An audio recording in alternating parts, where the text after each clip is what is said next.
Assalamualaikum warahmatullahi wabarakatuh.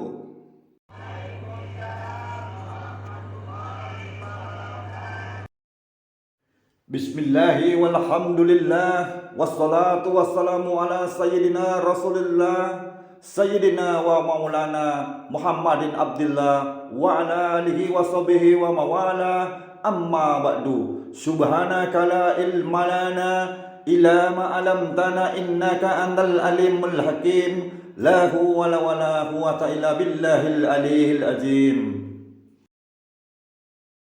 Saudara-saudara kaum muslimin rahimakumullah, ada 3 perintah Allah yang berangkai di dalam Al-Quran. Menurut para ulama, tidak diterima yang satu apabila yang lain tidak dikerjakan. Di antara ayat-ayat tersebut, yang pertama adalah Atimus sholah wa atuz zakat, dan yang kedua adalah Atiullaha wa ati Rasulullah, dan yang ketiga anishkurli waliwalidaika. Perintah ini merupakan perintah yang berangkai. Yang pertama artinya dirikan sholat dan bayarkan zakat. Artinya tidak diterima zakat apabila orang yang tidak mendirikan sholat, dan sebaliknya tidak diterima sholatnya apabila tidak membayar zakat. Perintah ini berangkai. Sholat harus dikerjakan apabila sudah batas waktunya, zakat pun harus dibayar. Begitu juga pada ayat yang kedua, taatlah kamu kepada Allah dan taatlah kamu kepada Rasul. Tidak diterima mentaati Allah apabila membelakangi Rasul, dan tidak diterima mentaati Rasul apabila tidak mentaati Allah. Dan perintah ini berangkai dan tidak terpisah satu dengan yang lainnya. Taat kepada Allah artinya harus taat pula kepada Rasul. Mengamalkan Quran artinya harus juga mengamalkan sunnah. Oleh karenanya sering diingatkan, usaha memisahkan umat Islam dari Islamnya selalu diawali dengan memisahkan umat Islam dari ulamanya. Dan ini bukan urusan baru. Sejak zaman dahulu, orang-orang yang anti dengan Islam selalu berusaha memisahkan umat Islam dengan Islamnya. Caranya pertama ditanamkan, dipisahkan umat dari ulama. Kalau cara ini berhasil, mereka masuk ke tingkat yang kedua, ditanamkan keraguan kepada sunnah. Kalau cara ini juga mereka berhasil, masuk kepada tingkat yang ketiga, yang terpenting menanamkan keraguan kepada Al-Quranul Karim. Kalau umat sudah meragukan Al-Quranul Karim, maka sudah tidak ada lagi yang bisa diharapkan. Oleh karena itu, ayat-ayat di atas tidak bisa dipisahkan satu sama lain. Apabila kita mengamalkan Al-Quran, seiring dengan itu juga kita harus menegakkan sunnahnya. Adapun ayat yang ketiga, anishkurli waliwalidaika, kata Allah, hendaklah engkau bersyukur kepadaku dan juga harus bersyukur kepada ibu bapakmu. Bersyukur kepada Allah tapi tidak bersyukur kepada ibu bapak tidak diterima. Bersyukur kepada ibu bapak tapi tidak bersyukur kepada Allah juga ditolak.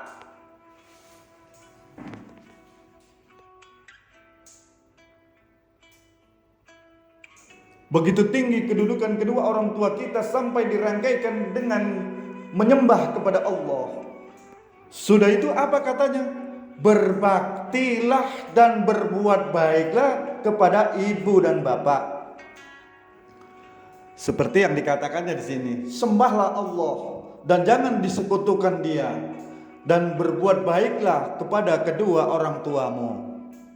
Lagi-lagi di sini perintah bertauhid, perintah menyembah kepada Allah dirangkaikan dengan perintah berbakti kepada kedua orang tua. Dalam kehidupan sehari-hari biasanya perintah penting lahir pertama. Perintah penting kedua lahir pada urutan kedua. Dari sini kita bisa melihat tingginya kedudukan kedua orang tua kita di dalam kehidupan ini.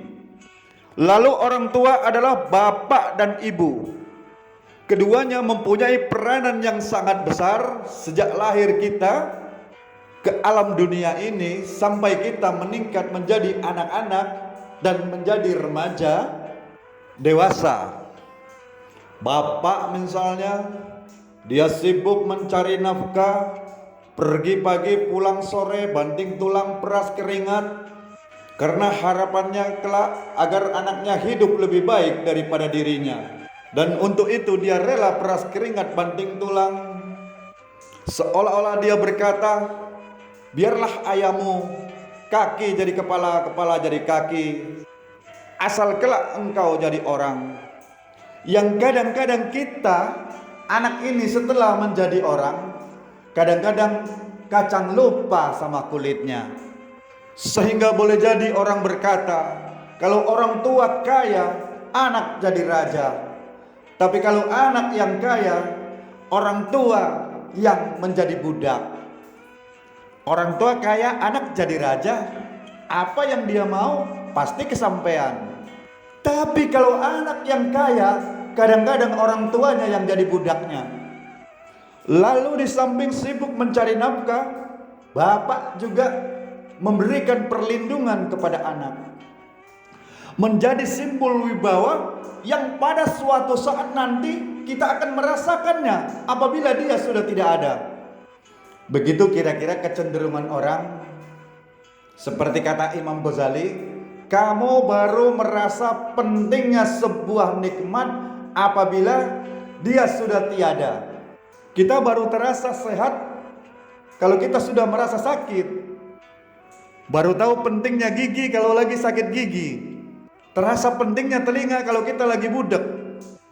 Tetapi pada saat normal kita menganggap sesuatu itu adalah yang biasa. Bukankah keberadaan seorang bapak di dalam hidup ini, di samping dia menjadi pelindung, juga menjadi simbol wibawa dalam kehidupan di masyarakat? Orang sering berkata, gue sih bukan takut sama lo, tapi gue segen sama bokap lo. Masih ada yang disegani, masih ada yang dihormati. Saudara-saudara kaum muslimin, apalagi yang namanya ibu, dia lebih banyak menangani kita. Pantaslah Nabi Muhammad berkata ketika ditanya sahabat, yang paling harus saya hormati di dalam dunia ini siapa? Jawabnya, ibumu. Lalu siapa lagi? Ya Rasul, ibumu. Lalu siapa lagi ya Rasul? Ibumu. Lalu siapa lagi ya Rasul? Bapakmu. 3 kali disebutnya ibu, ibu, ibu, baru bapak. 3 berbanding 1.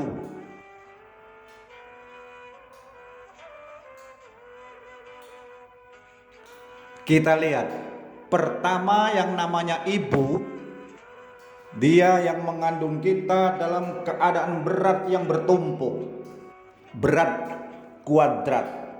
Bahkan bukan cuma itu, sejak ngidam anaknya, ibu kita itu sudah kita siksa.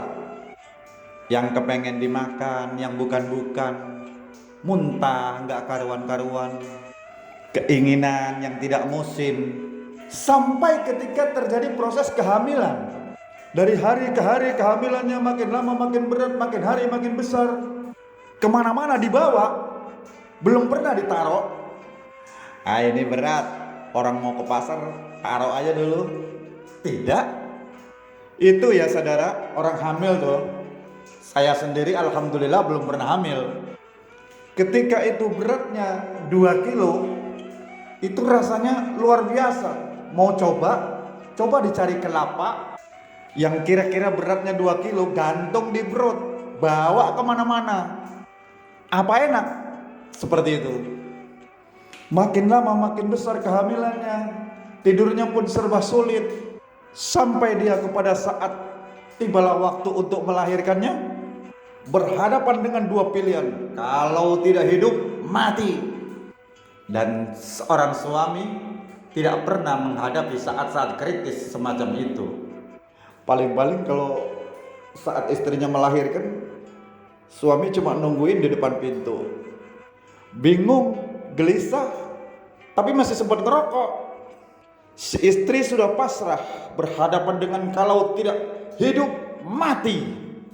Saudara hadirin yang saya hormati, dalam pilihan seperti itu, maka dia lahirkan anaknya ke alam ini. Andai kata dalam perjuangannya dia kalah dan meninggal saat melahirkan, dia akan mendapat mati syahid seperti orang yang berjuang di agama Islam. Sebab orang mati syahid itu ada 3 macam. Ada syahid dunia akhirat. Ini orang yang berangkat perang, dia pergi membela agama, perginya karena Allah, dan dia gugur di medan perang. Syahid dunia akhirat, tidak perlu dimandikan, dikafankan, disolatkan, dia dikuburkan dalam keadaan berlumuran darah. Yang kedua, ada orang yang mendapat syahid akhirat. Ia mendapat pahala seperti orang yang mati syahid, tetapi jenazahnya tetap diurus seperti biasa, dimandikan, dikafankan, disolatkan. Hanya pahalanya seperti orang mati syahid. Siapa mereka? Orang yang mati tenggelam, kelelep di kali, mati syahid, syahid akhirat. Siapa lagi? Orang yang mati tertimpa benda keras, lalu meninggal di saat itu juga, mati syahid. Namun dia tetap wajib diurus seperti biasa. Saudara lagi jalan enak-enak ketiban batu 2 ton, mati, mendapat pahala syahid akhirat. Tapi jangan diniatin, nanti niatnya pele kelelep aja dah biar mati syahid. Tidak mati syahid itu, konyol itu namanya, mati bunuh diri itu namanya. Nah, di antara yang mati syahid itu adalah perempuan yang meninggal saat melahirkan anaknya. Tapi masalahnya di antara pilihan hidup dan mati, dia lahirkan anaknya ke alam dunia ini. Setelah itu proses mengasuh dan membesarkan lebih banyak di tangan sang ibu daripada sang ayah. Tengah malam, bapaknya sudah tidur pulas, ibu masih saja menggendong, berputar, bermain-main dengan bayinya di tempat tidur. Begitu anaknya pipis, diganti juga pakaiannya, serta dijaga juga dari gigitan nyamuk. Sehingga pepatah bilang, kekasih ibu sepanjang jalan, kasih anak sepanjang gala. Jadi begini, bagaimanapun rasa keinginan ingin menebus jasa seorang ibu, tapi sulit untuk terbalaskan. Oleh karena itu saudara-saudara, pantas saja Nabi hingga menyebut 3 kali, ibumu, ibumu, ibumu. Setelah itu baru bapak. Saudara kaum muslimin yang saya hormati, suatu saat Nabi Musa pernah bertanya kepada Jibril, tolong ditunjukkan kira-kira siapa teman saya di surga nanti. Lalu Jibril memohon kepada Allah, lalu Allah memberitahu, temannya di surga nanti tukang daging di pasar, jualannya di paling pojok sana, parasnya begini. Nabi Musa akhirnya ingin tahu apa keistimewaannya tukang daging ini. Kenapa dia bisa menjadi teman saya di surga nanti? Dia samperin itu tukang daging oleh Nabi Musa. Assalamualaikum. Waalaikumsalam. Lalu kenalan. Setelah datang saatnya mau pulang, Nabi Musa ikut pulang ke rumah tukang daging. Diambil daging, sampai di rumahnya itu daging direbus, lalu matang, lalu dia hidangkan kepada ibunya yang sudah tua renta. Lalu disuapin ibunya dan bertanya, Nabi, setiap hari ini kamu kerjakan? Setiap hari katanya. Setiap hari saya memberi makan kepada ibu saya yang sudah tua renta ini. Lalu setelah disuapin anaknya, ibunya berdoa, "Ya Allah, jadikanlah anak saya nanti temannya Nabi Musa di surga nanti." Apalagi cuma anak menyuapi ibunya, tetapi doa ibunya itu yang didengar oleh Allah Subhanahu wa taala. Seibu setiap hari berdoa, "Ya Allah, jadikanlah anak saya nanti teman Nabi Musa di surga." Terkabulkan doa ibu yang setiap hari disuapin dan diberi makan oleh anaknya. Jadi tahulah kita ini, kalau kita jadi anak, doa kita belum diterima oleh Allah Subhanahu wa taala karena barangkali masih nyangkut di langit. Tapi kalau kita bisa menyenangkan ibu bapak dan ibu bapak kita yang selalu mendoakan kita, insya Allah makbul. Sebab orang tua itu doanya makbul, sumpahnya juga manjur.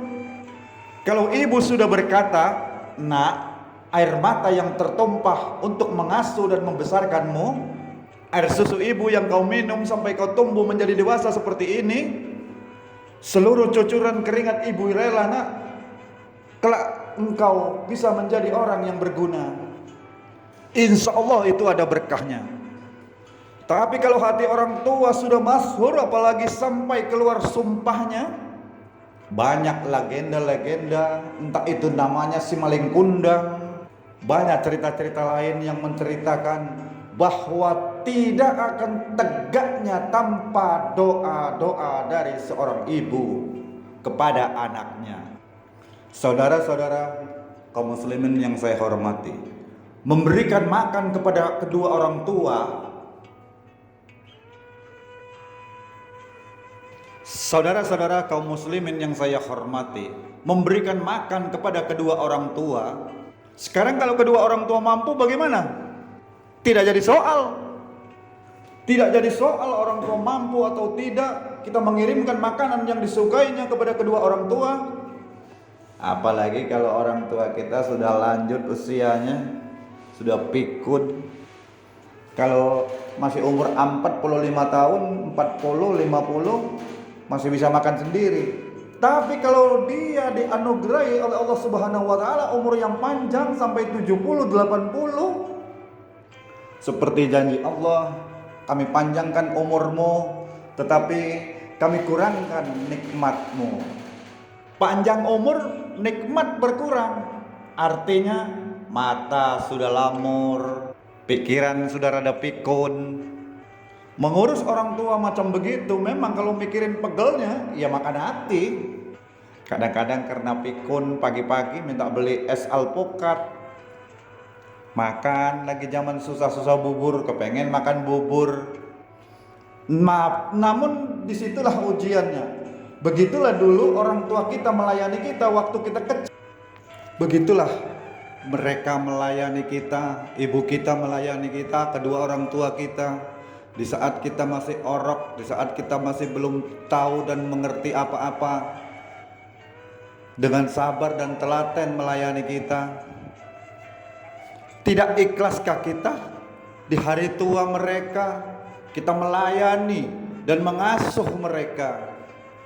Kadang-kadang nih anak suka kelepasan ngomong, udah tua rewel lagi. Nah, hancur hatinya kedua orang tua kita kalau kita memperlakukan mereka seperti itu. Dalam keadaan tidak berdaya, mendapatkan kata yang tidak enak lagi dari mulut anak-anaknya. Ini bukan mampu atau tidak mampu, tetapi kewajiban anak memberikan makan kepada kedua orang tuanya. Ini kewajiban yang pertama. Kewajiban yang kedua, kewajiban anak adalah mengabdi dan berbakti kepada ibu dan bapak. Itu yang kedua. Kewajiban yang ketiga, menjawab, memenuhi panggilan orang tua apabila dia memanggil. Menjawab kedua panggilan orang tua. Jawablah dengan santun. Jangan sekali-kali kamu menjawab panggilan kedua orang tuamu dengan oi, op, oi. Karena itu dianggap kurang etis. Saudara kaum muslimin yang saya hormati, menjawab panggilan orang tua merupakan kewajiban dari seorang anak. Dia berhak untuk dijawab panggilannya, dan anak pun berhak untuk menjawab panggilannya. Orang tuanya. Kaum muslimin yang saya hormati, dikatakannya di sini, taatilah perintah ibumu dan taatilah perintah bapakmu, sepanjang itu tidak untuk bermaksiat kepada Allah. Kalau perintahnya untuk bermaksiat kepada Allah, maka gugur kewajibannya untuk ditaati. Umpamanya nih ya, ada orang tua ngajak anaknya, tong, ayo kita ke warung pojok, kita teler bareng aja di situ. Umpamanya. Atau kalau ada orang tua yang ngajak musyawarah sama anaknya. Nah, bagaimana kalau kita pindah agama? Kalau perintah orang tua seperti itu, anak tidak wajib untuk mentaatinya. Sepanjang perintahnya tidak untuk bermaksiat kepada Allah, anak wajib mentaati. Dan ingat, mentaati perintah orang tua adalah di bawah ketaatan kita kepada Allah dan Rasul-Nya. Ini kewajiban yang kelima. Jangan membentak kepada kedua orang tua atau kepada ibu bapakmu. Jangan bicara af, dan jangan gunakan kata-kata kalian sebutan untuk kedua orang tuamu. Sampaikanlah dengan kata-kata yang mulia. Sedangkan oi, af, kalian saja tidak boleh, apalagi membentak.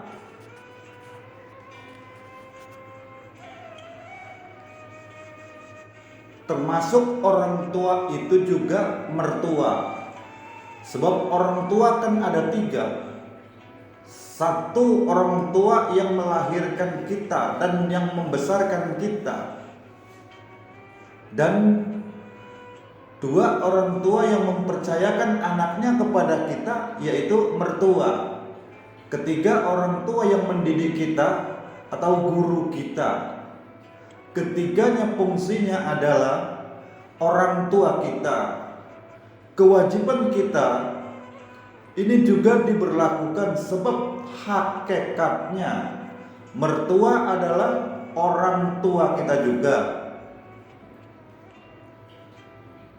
Kalau kepada orang tua sendiri kita menghormati, tetapi kepada mertua beda, itu namanya tidak adil.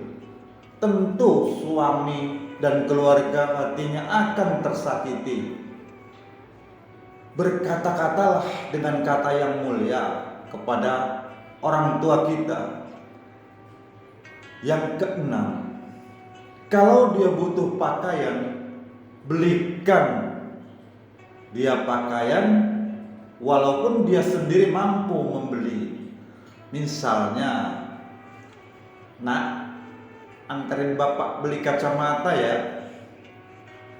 Langsung dijawab, ayo.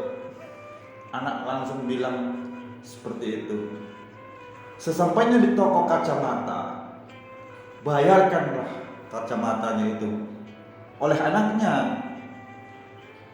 Walaupun si bapak punya duit dan mampu untuk membelinya, tetapi bayarin aja.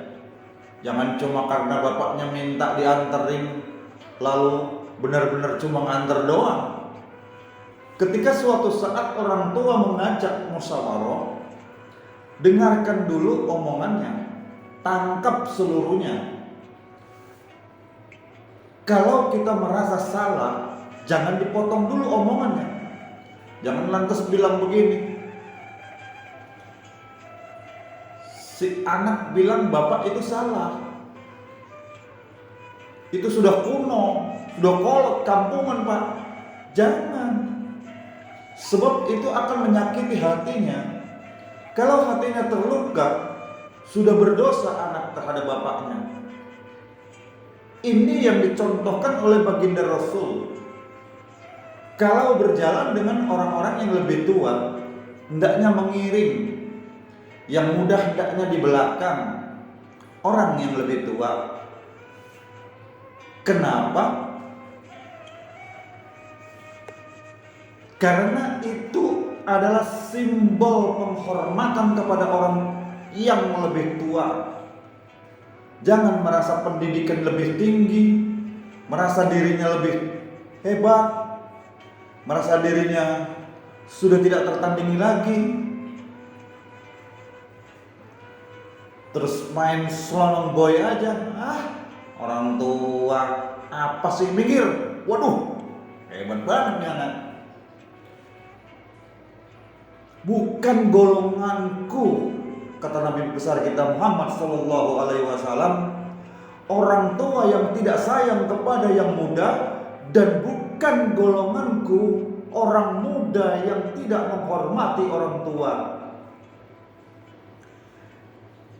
Jadi seimbang. Toh yang tua sayang yang muda, dan yang muda hormat ke yang lebih tua. Tetapi yang tua jangan minta dihormati. Misalkan kayak gini, gua kan lebih tua, kalau salaman cium tangan dong. Itu namanya gila hormat. Pokoknya kalau lo nggak nanya gua kagak nanya. Mentang-mentang tua lalu pasang tarif. Nabi besar kita Muhammad SAW setiap ketemu dia yang lebih dulu memberi salam. Sebab bila orang muslim bertemu, yang paling baik yang pertama yang memberi salam. Zaman sekarang udah duluan assalamualaikum. Kadang yang jawab kayak sariawan, mukanya ditekuk.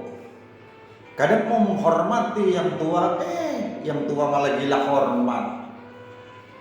Kewajiban anak untuk mencari ridho dari kedua orang tua. Bagaimana caranya? Kita lakukan yang disenangi oleh orang tua kita. Misalnya, orang tua kita senang ke masjid atau ke majelis taklim, ya kita ke majelis taklim. Misalkan orang tua kita senang baca Al-Quran, ya kita baca Al-Quran. Sebab yang membesarkan hati orang tua tidak lain anaknya sesuai dengan yang dia harapkan. Kalau sudah begitu, cucuran keringat, kerja keras, banting tulang, hilang rasa capeknya. Sebab kebahagiaan orang tua, dia bisa dapat pensiunan pahala ketika dia meninggalkan anak-anaknya di dunia ini. Nah, kaum muslimin yang dirahmati Allah, saya cukupkan sampai di sini dulu. Insya Allah di lain waktu dan di lain kesempatan akan saya sambung kembali. Wassalamualaikum warahmatullahi wabarakatuh.